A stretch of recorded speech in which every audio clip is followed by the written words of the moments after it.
Alright guys, morning. Bike check natin to. 2009 Kona Primo.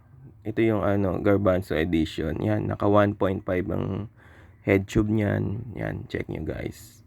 Yan yung fork niya, naka Marzocchi 66 bomber na travel adjust yan. By the way, naka 160 siya ngayon. Yan yung hub. Mavic D-Trax. Yan, check nyo. Yan yung hub niyan. Pati rim niya, naka Mavic din, D-Trax, kaso tinanggal ko yung decals niyan. Yan, ito siya.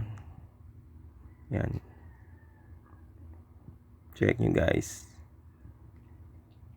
Yan, Primo Kona. Yan din yung alam ko, yung Kona Stinky. Yan, naka Marzocchi Air Shocks na rin siya, upgraded.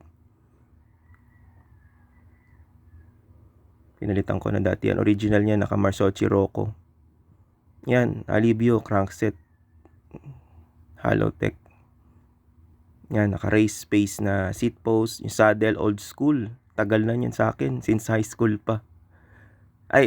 College days pala. Sorry. Nakailang palit na rin ng upholstery yan. Tagal na yan. Yan yung likod niyan. Naka-Jore na 9-speed Japan.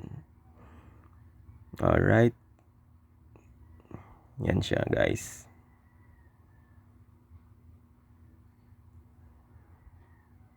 Ito naman, check nyo guys, yung kabilang side ng bike.